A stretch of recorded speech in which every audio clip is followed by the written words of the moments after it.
Bonjour et bienvenue sur Crypto House pour les actualités crypto de la semaine. Cette semaine, on va parler BitMEX, on va parler aussi de Ripple, on va encore parler du Libra et de Facebook et de plein d'autres nouvelles. Mais ça, c'est pour tout de suite.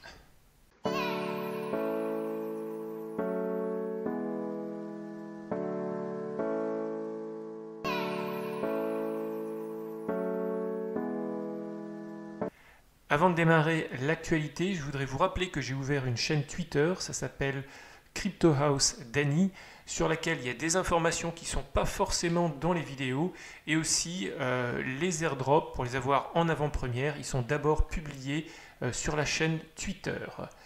Alors, on va regarder où on en est au niveau du marché.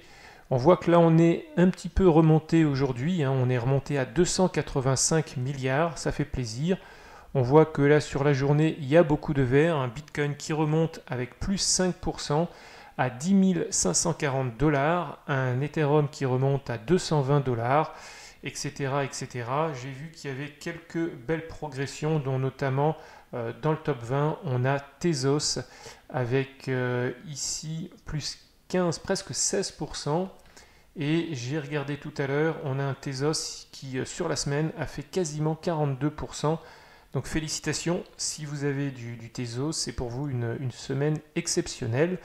Alors le reste des tokens, sur la semaine, sont quand même, en tout cas jusqu'à Bitcoin Cash, ils sont tous positifs.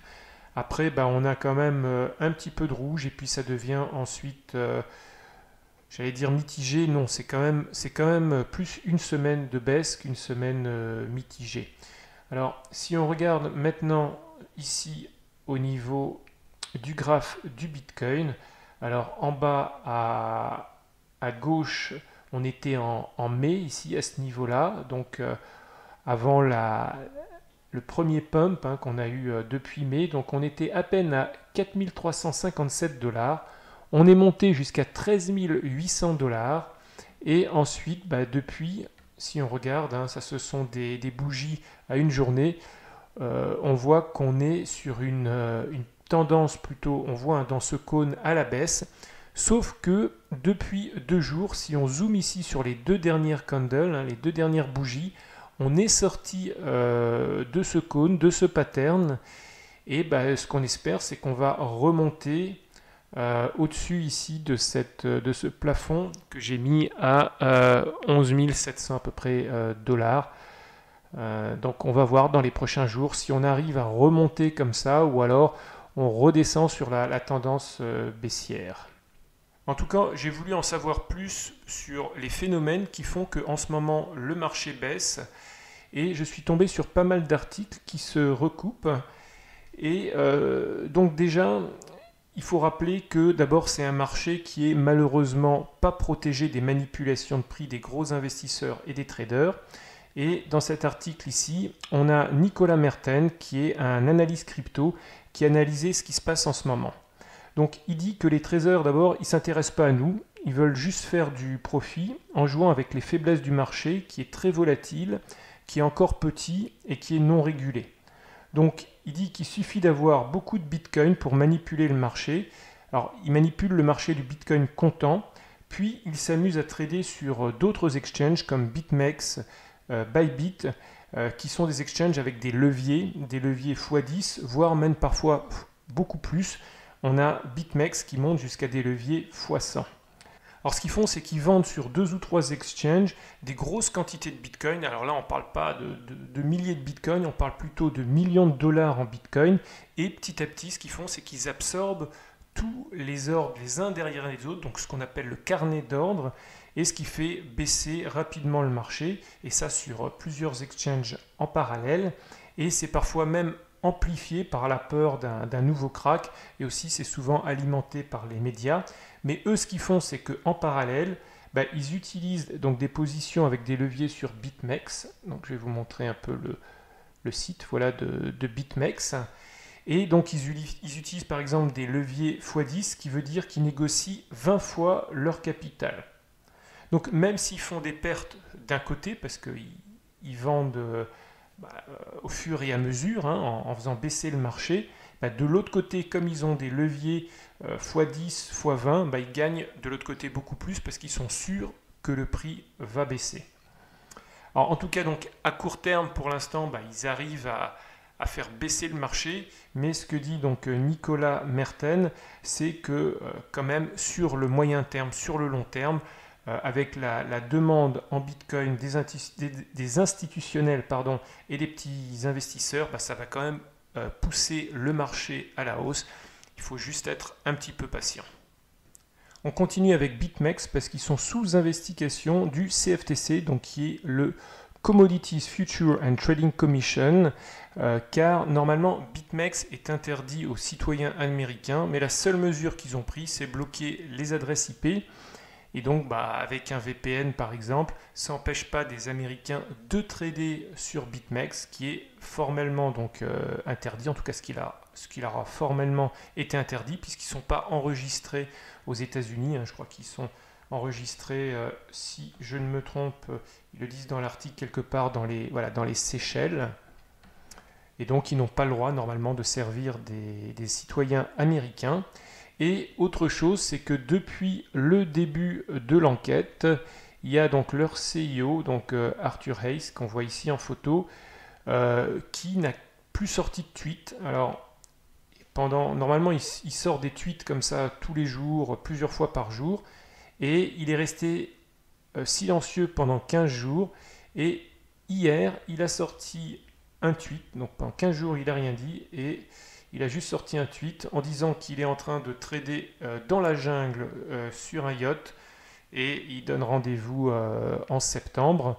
Donc ça sent quand même pas très bon. Si vous utilisez BitMEX, faites quand même attention. C'est quand même une entreprise privée et vous n'avez pas vos clés. Donc si vous avez des cryptos sur BitMEX, faites quand même attention. Et on voit avec tout ce qui se passe en ce moment, ce serait quand même bien qu'il y ait un petit peu plus de régulation.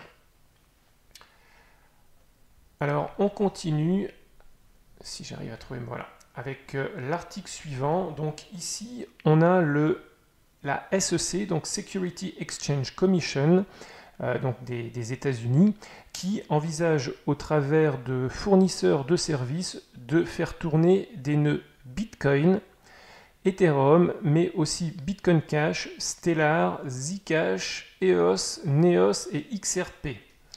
Alors ça, je ne l'invente pas, c'est écrit ici dans l'article. Ils n'ont pas encore donné vraiment de raison précise pourquoi ils font cela. Ils ont simplement dit que c'est pour soutenir les efforts de surveillance des risques, améliorer la conformité et rester informés sur les évolutions des actifs numériques. Alors cela va leur permettre aussi d'être à la source de l'information à la place d'obtenir en général l'information de manière indirecte par d'autres tiers. Alors en tout cas cela montre que les cryptos commencent à avoir suffisamment de place dans la vie économique américaine pour que le SEC aille jusqu'à faire tourner ses propres nœuds. En tout cas, ce qui est bien, c'est qu'au moins le SEC va bientôt être propriétaire de Bitcoin, d'Ethereum et de XRP. Je ne crois pas qu'on gagne des XRP en ayant un node, mais en tout cas, ils vont obtenir leur première crypto en les minant. Alors, on passe maintenant à l'Angleterre avec le FCA qui est tout simplement le Financial Conduct Authority, et c'est le régulateur du secteur financier britannique. Et il a finalisé donc ses directives sur les cryptos qui permettent de préciser quel token relève de sa compétence. Alors donc on apprend par exemple que certaines, ils appellent ça les vrais cryptos, ils le mettent ici dans l'article, comme le Bitcoin, ne sont pas régulés par eux, bien qu'ils doivent quand même se conformer aux normes contre le blanchiment d'argent. Et il donne aussi des définitions sur ce que c'est qu'un security token, ce que c'est qu'un utility token. Mais bon, je ne vais pas rentrer plus dans l'article, je vais vous laisser le découvrir. Donc il y a un article qui est déjà assez long. Ensuite, je vais mettre un lien dans la description vers le document qui fait lui 55 pages. Je pense qu'il faudrait vraiment une vidéo complète pour parler de cette évolution. Mais ce qui est intéressant, c'est de voir donc que les Britanniques comme d'autres pays, mais bon, l'Angleterre c'est quand même un grand pays qui commence à légiférer. Et on s'aperçoit que beaucoup de grands pays, donc, comme l'Angleterre, comme la France, commencent à légiférer, sauf les États-Unis. Ça fait une bonne transition avec l'article suivant, où on a ici Ripple qui a publié une page complète dans le Wall Street Journal.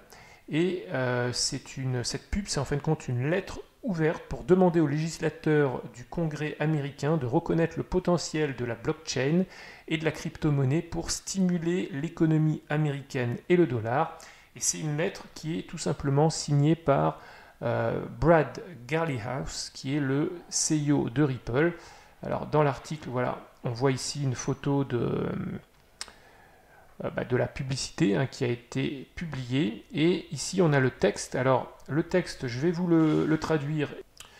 Donc, ce qu'ils disent, c'est ne mettez pas tous les acteurs de la blockchain dans le même sac. La plupart d'entre nous sont des sociétés responsables envers les lois américaines et internationales. Nous sommes responsables de servir le plus grand bien. Alors, nous ne prenons pas pour acquis le rôle vital des banques centrales et l'émission des monnaies et sa mise en place des politiques monétaires. Pour des siècles, les gouvernements ont été la bonne entité pour ce travail, car le fondement d'une monnaie, c'est la confiance. Alors, des sociétés comme la nôtre et d'autres à travers le monde s'attachent à travailler avec les régulateurs pour permettre à l'argent d'être transféré efficacement, de manière sûre et pas chère. Alors, notre vue est que les monnaies digitales sont là pour compléter les monnaies comme le dollar américain et non pour les remplacer. Sans aucun doute, la blockchain et les monnaies digitales vont permettre de réduire l'inclusion financière et permettre une croissance économique et d'avoir un impact historique comme l'Internet.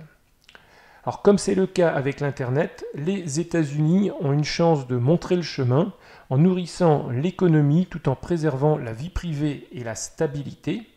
Alors, nous exhortons de supporter une régulation qui ne désavantage pas les sociétés américaines. Sans clarté dans la régulation, nous risquons de pousser l'innovation, les emplois et les revenus des taxes à l'étranger. Donc, vous avez l'attention du monde entier. Ensemble, saisissons le moment. Et c'est signé donc Brad Garlinghouse. Brad, on est derrière toi et j'espère que le Congrès t'a bien entendu. Alors on ne peut pas passer en ce moment une semaine sans parler de Facebook et du Libra, et cette semaine on va continuer à en parler. On a ici Mark Zuckerberg qui, le bras levé, c'est le CEO de Facebook, qui a dit cette semaine lors d'une assemblée générale trimestrielle qu'il prendra tout le temps nécessaire pour avoir l'accord des régulateurs avant le lancement de Libra. Donc malgré toutes les polémiques et les interdictions de certains États, Mark ne baisse pas les bras et donc mettra tous les efforts pour lancer sa crypto. J'ai l'impression qu'on arrive vraiment à une nouvelle ère dans le domaine de la finance. Pour moi, la révolution est en marche avec le Bitcoin et d'autres cryptos comme celle de Facebook. Alors par contre, dans un dernier rapport, alors j'ai souligné ici la phrase. Alors c'est un rapport trimestriel et dans la partie sur les risques, on peut lire que Facebook ne peut garantir que Libra sera disponible à temps, voire simplement disponible. Donc il y a ce qu'il a dit d'un côté lors de l'événement et il y a ce qui est écrit. Il met quand même en garde les investisseurs que peut-être qu'ils n'arriveront pas à lancer Libra malgré tous leurs efforts. Alors pour terminer sur le Libra, on a maintenant le CEO du géant chinois Huawei. Alors il s'appelle Ren Zhengfei et lui il a déclaré à un journaliste économique italien qui s'appelle Fabio Savelli que la Chine peut également émettre une telle monnaie par elle-même, donc là il parle du Libra. Pourquoi donc attendre que les autres l'émettent? Le pouvoir d'un pays est toujours plus puissant qu'une société Internet. En tout cas, ce qu'on voit, c'est que maintenant que Facebook a ouvert une première brèche, on risque d'avoir d'autres sociétés privées et voire même des États qui vont maintenant rapidement lancer leur propre crypto. Je parie que pour 2020, on aura une crypto de l'envergure de Facebook, peut-être pas lancée par Facebook, peut-être lancée par une autre société, ou une crypto d'un État. Ce ne sera peut-être pas un grand État comme la Chine, mais certainement d'un État au travers le monde. On va maintenant parler de Safeway. Alors Safeway, c'est un petit peu le Monoprix ou l'Intermarché américain, et il s'associe avec une start-up qui s'appelle Lolly, et qui va permettre de recevoir une remise de 3,5%. Alors, je vais vous passer le paragraphe. Voilà, c'est ici. Donc, une remise de 3,5% sur tous les achats en ligne sur le site safeway.com. Et le but est ici de remplacer les points fidélité que les supermarchés donnent habituellement.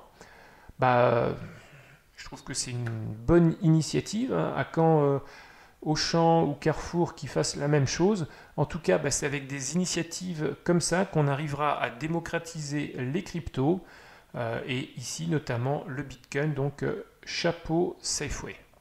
On en arrive à la dernière info de la semaine et on va parler de la Banque de Chine, qui est une des plus grosses banques au monde et la plus grosse banque chinoise.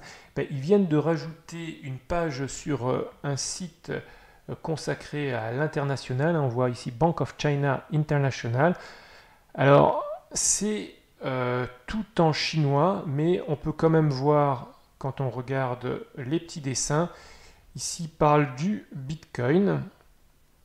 Et en fin de compte, c'est une page qui explique le fonctionnement du Bitcoin. On voit ici Justin Sun. On voit ici une autre personne que je ne connais pas. Et en fin de compte, ils expliquent comment fonctionne le Bitcoin, comment on mine du Bitcoin. Ils parlent ici, on voit du halving, hein, des blocs qui sont toutes les 10 minutes. Et donc les différents halvings, hein, de 25 Bitcoin à 12,5 à 6,5. Que le dernier Bitcoin sera miné en 2140. Qu'est-ce qu'ils disent d'autre? Encore certainement beaucoup de choses. D'après ce que j'ai entendu, c'est que ici, le jeune homme dit à sa future qu'elle n'a pas à s'en faire. Moi, c'est ici, parce qu'il a du Bitcoin. Donc, bref, c'est quand même incroyable Alors, il parle même ici de MTGOX. Il y a alors ici des évolutions du Libra. Donc, c'est vraiment une page qui a pour but de démocratiser et de sensibiliser la population chinoise au Bitcoin. Et je trouve que c'est vraiment très très bien, et ça montre que même un pays qui est aujourd'hui très fermé au Bitcoin souhaite quand même que sa population en apprenne un petit peu plus. Quand la même chose sur une page de la Banque de France, je pense qu'on va attendre encore un petit peu de temps, mais bon, j'espère que les gens de la Banque de France nous entendent et qu'ils auront la même initiative pour les Français. Voilà, donc moi je vous dis à la semaine prochaine. Qu'est-ce que vous pensez alors des manipulations du marché du Bitcoin? Qu'est-ce que vous pensez aussi de la lettre ouverte de Brad Garlinghouse, hein, donc le CEO de Ripple au Congrès américain? Est-ce qu'il a raison de faire ça? Que ça va sensibiliser le gouvernement américain au fait que les États-Unis sont en train de prendre du retard? Mettez vos commentaires en bas dans la description. N'oubliez pas de vous abonner à la chaîne parce que je fais ça toutes les semaines, avec aussi, suivant les semaines, une seconde vidéo. Donc mettez aussi un pouce vers le haut si vous avez aimé la vidéo. Et je vous dis ciao ciao, à la semaine prochaine.